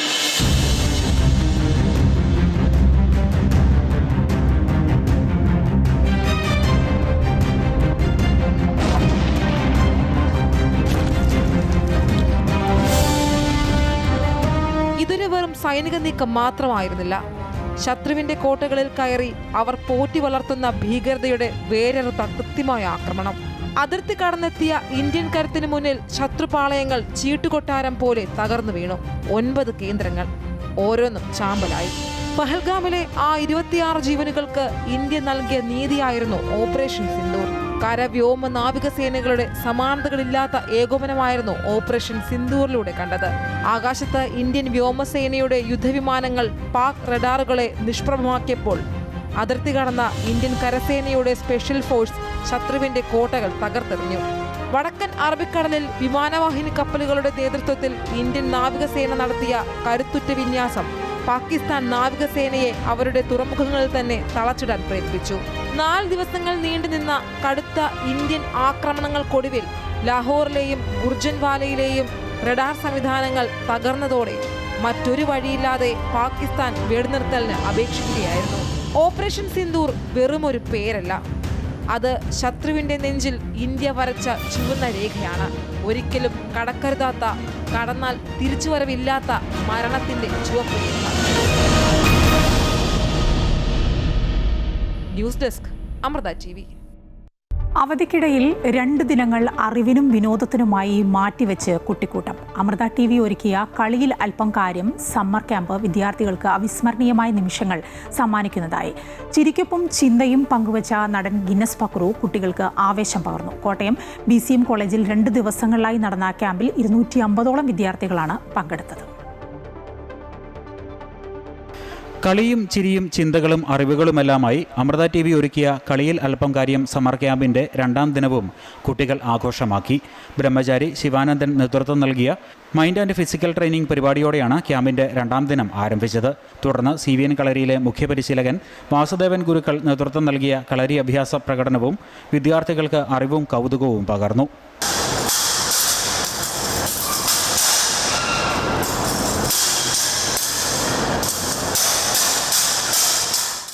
AI-യുടെയും റോബോട്ടിക്സിൻ്റെയും സാധ്യതകളെക്കുറിച്ച് Amrita വിശ്വവിദ്യാപീഠത്തിലെ scientist doctor ശക്തിപ്രസാദ് നേതൃത്വം നൽകിയ ക്ലാസ് വിദ്യാർത്ഥികൾക്ക് വിജ്ഞാനപ്രദമായി. ജിസ് ജോസ് സെബാസ്റ്റ്യൻ നേതൃത്വം നൽകിയ quizzing game show, motivational speaker Aneesh Mohan നേതൃത്വം നൽകിയ ക്ലാസ് എന്നിവയും കുട്ടികൾക്ക് അറിവും ആത്മവിശ്വാസവും പകർന്നു. മീറ്റ് ദി സ്റ്റാർ സെഷനിൽ നടൻ ഗിന്നസ് പക്രു നർമ്മങ്ങളുടെയും കുസൃതി ചോദ്യങ്ങളുടെയും അകമ്പടിയോടെ കൗമാര മനസ്സുകളിലേക്ക് ഗൗരവകരമായ ചിന്തകൾ പകർന്നു നൽകി. പ്രതിസന്ധികൾ, പ്രശ്നങ്ങൾ എല്ലാവരിലും പല തരത്തിലായിരിക്കും. പക്ഷെ ആ പ്രതിസന്ധികളെ അതിജീവിക്കാനുള്ള നമ്മളുടെ മനസ്സിൻ്റെ അടങ്ങാത്തൊരാഗ്രഹം, ഇച്ഛാശക്തി, നമുക്ക് നമ്മളിലുള്ളൊരു കോൺഫിഡൻസ്, ഓവർ കോൺഫിഡൻസ് അല്ല, നമ്മൾക്ക് എന്താണോ ചെയ്യാൻ പറ്റുന്നത് അതിനെക്കുറിച്ചുള്ള വളരെ കൃത്യമായ നിശ്ചയമായ ഒരു കോൺഫിഡൻസും കൂടെ വെച്ചിട്ട് നമ്മൾ മുന്നേറണം. കളിച്ചിരികൾക്കും അറിവുകൾക്കുമൊപ്പം കാഴ്ചപ്പാടുകളും പകർന്നു നൽകുന്നതായിരുന്നു കുട്ടികളുമായി സംവദിച്ച സ്വാമി ജ്ഞാനാമൃതാനന്ദപുരിയുടെ വാക്കുകൾ. അങ്ങനെ ജീവിതത്തെ ആഘോഷമാക്കി മാറ്റണം. കാരണം ഈശ്വരൻ നമുക്ക് ഈ ജീവിതം തന്നത് കരഞ്ഞുകൊണ്ടിരിക്കാനല്ല, ആണോ, സന്തോഷിക്കാൻ വേണ്ടിയുള്ളതാണ്. അമ്മ പറയും, അമ്മ എന്ന് പറഞ്ഞാൽ നമ്മുടെ അമൃതാനന്ദമയി ദേവി അമ്മ പലപ്പോഴും പറയും, നമ്മൾ പ്രകൃതിയിലേക്ക് നോക്കിക്കഴിഞ്ഞാൽ എവിടെയും നമുക്ക് സന്തോഷമാണ് കാണാൻ കഴിയുന്നത്. 2 ദിനങ്ങൾ കളിച്ചിരികളിലൂടെയും പുത്തൻ അറിവുകൾ നേടിയും ആഘോഷമാക്കിയതിൻ്റെ ആവേശം കുട്ടികൾ പങ്കുവച്ചു. എനിക്ക് ഭയങ്കരമായിട്ട് ഇഷ്ടമായി ക്യാമ്പ്. സീസൺ 3 വരുവാണെങ്കിൽ ഞാൻ ജോയിൻ ചെയ്യുമായിരിക്കും. പിന്നെ എൻ്റെ 2ാമത്തെ ദിവസത്തിൻ്റെ എനിക്കിഷ്ടമുള്ളത് പക്രുചേട്ടൻ വന്നത്, പിന്നെ ഓൾസോ മറ്റേ മോട്ടിവേഷണൽ സ്പീച്ച്, പിന്നെ വേറെ ഒക്കെ. ക്യാമ്പിൻ്റെ ഇടവേളകളിൽ അമൃത ടിവിക്ക് നന്ദി അറിയിച്ച് കാർഡ് തയ്യാറാക്കിയ കേന്ദ്രീയ വിദ്യാലയത്തിലെ വിദ്യാർത്ഥിയും കോട്ടയം ചിങ്ങവന സ്വദേശിയുമായ സഞ്ജിത്ത് എസ് എല്ലാവരുടെയും പ്രശംസ പിടിച്ചുപറ്റി. എനിക്ക് ഇത്രയും നല്ലൊരു പ്രോഗ്രാം കണ്ടപ്പം അതിന് ഇങ്ങനെ വെറുതെ പോകാതിരിക്കാൻ തോന്നിയില്ല. ഇതിൻ്റെ സംഘാടകരെ, അമൃത ടിവിയെ, ഇതിന് ചെയ്ത ക്യാമറാമാൻ എല്ലാവരും എനിക്ക് താങ്ക് യു ചെയ്യാൻ തോന്നി. അതുകൊണ്ട് ഞാൻ ഈ കാർഡ് ഉണ്ടാക്കി. Amrita TV business head R Sivakumar, creative head Sindhu Mohan, deputy creative head Ajayan K Nair തുടങ്ങിയവർ ദ്വിദിന ക്യാമ്പിന് നേതൃത്വം നൽകി. ക്യാമ്പിൽ പങ്കെടുത്ത കുട്ടികൾക്ക് സ്വാമി ജ്ഞാനാമൃതാനന്ദപുരി, അമൃത വിശ്വവിദ്യാപീഠം ഡയറക്ടർ കൃഷ്ണകുമാർ എന്നിവർ സർട്ടിഫിക്കറ്റുകൾ വിതരണം ചെയ്തു. അമൃത ന്യൂസ്, കോട്ടയം.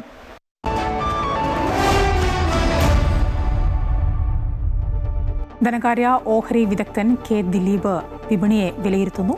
ദിലീപിലേക്ക്. ഇന്നും നേട്ടത്തിൽ തന്നെയായിരിക്കും വ്യാപാരം തുടങ്ങുക. വളരെ ഉയർന്ന തോതിലുള്ള കാറ്ററിംഗുകൾ പ്രതീക്ഷിക്കുകയും വേണം. ഇന്നലെയും നേട്ടത്തിൽ വ്യാപാരം അവസാനിപ്പിച്ചു.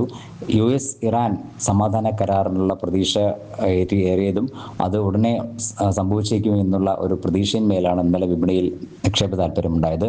ഇതേ കാരണം കൊണ്ട് തന്നെ ക്രൂഡ് ഓയിൽ വിലയിൽ ഗണ്യമായ കുറവുണ്ടാവുകയും ചെയ്തിരുന്നു. ഈ 2 ഘടകങ്ങളും അനുകൂലമായതുകൊണ്ട് തന്നെ ആഗോള വിപണികളിലും അതിൻ്റെ ഒരു അനുകൂലമായ സമീപനമുണ്ടായി. US വിപണികളിലും ഇന്നിപ്പോൾ ഏഷ്യൻ വിപണികൾ പലതിലും നേട്ടത്തിൽ തന്നെയാണ് വ്യാപാരം പുരോഗമിക്കുന്നത്. ഇന്നലെ 1.24% ഉയർച്ചയാണ് മുൻനിര ഓഹരി സൂചികളായ നിഫ്റ്റിയിലും സെൻസെക്സിലും ഉണ്ടായത്. ബാങ്കിംഗ് ഓഹരികളിൽ കുറെ കൂടി ഭേദപ്പെട്ട മുന്നേറ്റം ഉണ്ടായി. 2.63% നേട്ടം ബാങ്കിംഗ് ഓഹരികളിൽ ഉണ്ടായി. ഇതെല്ലാം കൂടി വിപണിയുടെ മൊത്തത്തിലുള്ള ഒരു മുന്നേറ്റത്തിന് കാരണമാവുകയും ചെയ്തു. എന്നാൽ ഉയർന്ന തോതിലുള്ള കയറ്റിറക്കങ്ങൾ വിപണിയിൽ പ്രകടവുമായിരുന്നു. വരും ദിവസങ്ങളിലും ഈ ഒരു നിലയിൽ വ്യാപാരം തുടരുമെന്ന് തന്നെയാണ് കരുതുന്നത്. 24,350 എന്നുള്ളൊരു നിലവാരം ഒരു പ്രധാന കടമ്പയായി ഇപ്പോഴും നിലനിൽക്കുന്നു. ആ ഒരു കടമ്പ ഭേദിച്ച് നിലനിന്ന് വ്യാപാരം നടക്കുന്ന ഒരു സാഹചര്യത്തിൽ 24,500 എന്നുള്ള നിലവാരത്തിലേക്ക് മുൻനിര സൂചികയായി നിഫ്റ്റി എത്താനും മതി. അതിന് IT മേഖലയിലും ഒപ്പം തന്നെ ബാങ്കിങ് മേഖലയിലെയുമുള്ള ഓഹരികളിലുള്ള മുന്നേറ്റം അനിവാര്യവുമാണ്. ഇനി മറ്റു ചില വാർത്തകളിലേക്ക്. സംസ്ഥാനത്ത് പാചകവാതകക്ഷാമം ആരംഭിച്ചപ്പോൾ തന്നെ ഹോട്ടൽ ഉടമകൾ എല്ലാ വിഭവങ്ങൾക്കും വില വർദ്ധിപ്പിച്ചു കഴിഞ്ഞു. സാധാരണക്കാരുടെ പോക്കറ്റ് കാലിയാകുന്ന തരത്തിലാണ് ഹോട്ടലുകളിലെ ഭക്ഷണങ്ങളിലെ വില കുത്തനെ വർദ്ധിപ്പിച്ചിരിക്കുന്നത്. വീണ്ടും സിലിണ്ടർ വില വർധനയോടെ ഹോട്ടൽ ഉടമകൾ പ്രക്ഷോഭത്തിലേക്ക് നീങ്ങുമ്പോൾ തോന്നുംപടിയുള്ള വിലവർധനവ് തടയാൻ അധികൃതർ ഇതുവരെ നടപടി സ്വീകരിച്ചു കണ്ടില്ല. ചേട്ടാ ഒരു ചായ. അപ്പോൾ ചായ എത്തിയിട്ടുണ്ട്. എന്നാൽ ഈ ചായക്ക് ഇപ്പോൾ കുറച്ച് ദിവസമായിട്ട് 15 രൂപയാണ് വില. സിലിണ്ടറിൻ്റെ വില കൂടി, അതുകൊണ്ട് ചായക്കും വില കൂടി. മിക്കയിടത്തും ചായക്ക് 15 രൂപയായെങ്കിൽ കടിക്ക് 15 മുതൽ 20 രൂപ വരെയായി ഉയർന്നു. യുദ്ധത്തിന്റെ പശ്ചാത്തലത്തിൽ പാചകവാതകക്ഷാമം അനുഭവപ്പെട്ടപ്പോൾ തന്നെ സംസ്ഥാനത്തെ ഹോട്ടലുകൾ തോന്നുംപടിയാണ് വില വർദ്ധിപ്പിച്ചത്.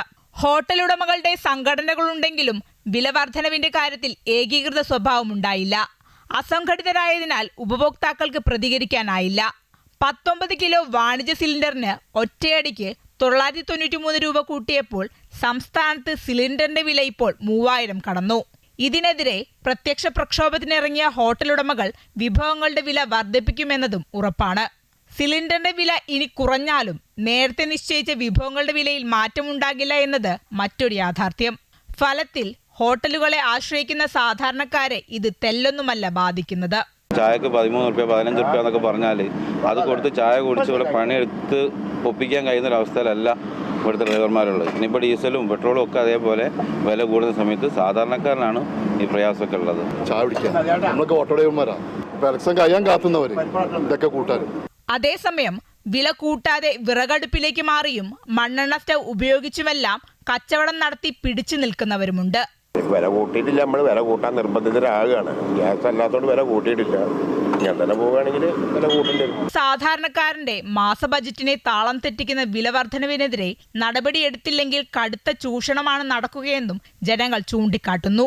അനിയന്ത്രിതമായ ഗ്യാസ് സിലിണ്ടറുകളുടെ വില വർധനവ് പിൻവലിക്കണമെന്നാവശ്യപ്പെട്ടുകൊണ്ടും കേരള ഹോട്ടൽ ആൻഡ് റെസ്റ്റോറന്റ് അസോസിയേഷന്റെ നേതൃത്വത്തിൽ ക്യാമറമാൻ അനുരാഗിനൊപ്പം ലക്ഷ്മിപ്രിയ, അമൃത ന്യൂസ്, കോഴിക്കോട്. ഒരു ഗ്ലാസ് ചായ കുടിക്കണമെങ്കിൽ 15 രൂപ കൊടുക്കേണ്ട ഒരവസ്ഥയിലേക്ക് എത്തിയിരിക്കുകയാണ്. എന്നാലും സാധാരണക്കാരൻ്റെ പോക്കറ്റ് കാലിയാക്കുന്ന ഒരവസ്ഥയിലേക്കാണ് കാര്യങ്ങൾ പോകുന്നത്. ഇനിയിപ്പോൾ ഈ വില കൂടിയ സിലിണ്ടറിന് വില കുറച്ചാലും ഈ വില കൂട്ടിയ ചായയുടെ വില കൂട്ടിയതൊന്നും കുറയ്ക്കാനൊന്നും പോകുന്നില്ല. അങ്ങനെയാണല്ലോ ഒരു രീതി. എന്തായാലും നടക്കട്ടെ കാര്യങ്ങൾ. മറ്റു വാർത്തകളിലേക്ക്. ഇടുക്കി അഞ്ചുരുളി ആദിവാസി ഉന്നതിക്ക് സമീപമുള്ള 24 കുടുംബങ്ങളുടെ വൈദ്യുതി കണക്ഷൻ വിച്ഛേദിക്കണമെന്നാവശ്യപ്പെട്ട് KSEBക്ക് കത്ത് നൽകിയ വനംവകുപ്പിന്റെ നടപടിക്കെതിരെ പ്രതിഷേധം ശക്തമാണ്. കോഴിമല കർഷക അതിജീവന സംരക്ഷണ സമിതിയുടെ നേതൃത്വത്തിൽ ഇന്ന് അയ്യപ്പൻകോവിൽ റേഞ്ച് ഫോറസ്റ്റ് ഓഫീസ് ഉപരോധിക്കും. ഇടുക്കി അഞ്ചുരുളി ആദിവാസി ഉന്നതിക്ക് സമീപമുള്ള 24 കുടുംബങ്ങളുടെ വൈദ്യുതി കണക്ഷൻ വിച്ഛേദിക്കണമെന്നും അല്ലാത്തപക്ഷം നിയമ നടപടിയെടുക്കുമെന്നും വ്യക്തമാക്കിയാണ് KSEB അസിസ്റ്റന്റ് എഞ്ചിനീയർക്ക് വനം വകുപ്പ് കത്ത് നൽകിയത്. ലൈഫ് ഭവന പദ്ധതി പ്രകാരവും PMAY പദ്ധതിയിലും ഉൾപ്പെടെ പണിത വീടുകളുള്ള സ്ഥലമാണ് അഞ്ചുരുളി താമരപ്പാറ. കൈവശ ഭൂമിയിൽ വീട് നിർമ്മിക്കാൻ മുൻപ് വനം വകുപ്പ് NOC നൽകിയിരുന്നെങ്കിലും ഏതാനും നാളുകളായി ഇത് അനുവദിക്കുന്നില്ല. ഇതിനിടെയാണ് വനം വകുപ്പിന്റെ നടപടി. KSEBക്ക് നൽകിയ കത്ത് പിൻവലിക്കണമെന്നാവശ്യപ്പെട്ടും 24 കുടുംബങ്ങൾക്ക് പിന്തുണ പ്രഖ്യാപിച്ചുമാണ് സമരം. ഏലത്തോട്ടങ്ങളിൽ മരങ്ങൾ നിൽക്കുന്നതിന്റെ പേരിൽ കൃഷിഭൂമിയെ വനമാക്കി മാറ്റാനാണ് വനംവകുപ്പിന്റെ നീക്കമെന്ന് അതിജീവന സംരക്ഷണ സമിതി ആരോപിക്കുന്നു. ഞങ്ങളെ ഇവിടുന്ന് കറണ്ട് കട്ട് ചെയ്യാനോ ഇത് ഒന്നും ഈ ആഫീസറെ കൊണ്ട് പറ്റത്തില്ല. അത് ഇവിടെ വന്നു കഴിഞ്ഞാൽ ഞങ്ങൾ സമ്മതിക്കത്തില്ല. ഒരു കാരണവശാലും ഇത് കട്ട് ചെയ്യാൻ ആയിട്ട് ഇങ്ങോട്ട് പോരണ്ട. ഈ ഒരു ഓഫീസർ മാത്രം ഇതിനു മുമ്പ് ഈ കറണ്ട് 14 കിട്ടിയ ആ കറണ്ട് കിട്ടിയിട്ട് എത്രയോ ഓഫീസർമാർ വരികയും പോവുകയും എല്ലാം ചെയ്തിട്ട് ഈ ഓഫീസർ വന്നപ്പോൾ ഇങ്ങനെയാണ്. വനാതിർത്തിയുടെ ജണ്ടയ്ക്ക് പുറത്ത് സ്ഥിരതാമസക്കാരായ ആളുകളുടെ വൈദ്യുതി കണക്ഷൻ മാറ്റിസ്ഥാപിക്കാൻ വനം വകുപ്പിന്റെ NOC വേണമെന്ന ഇല്ലാത്ത നിയമം കർഷകർക്ക് മേൽ അടിച്ചേൽപ്പിക്കാനുള്ള നടപടി അംഗീകരിക്കാനാവില്ലെന്ന് സമരസമിതി വ്യക്തമാക്കി. സമരത്തിന്റെ ആദ്യഘട്ടമായി വ്യാഴാഴ്ച അയ്യപ്പൻകോവിൽ റേഞ്ച് ഫോറസ്റ്റ് ഓഫീസ് ഉപരോധിക്കും. അമൃത ന്യൂസ്, ഇടുക്കി.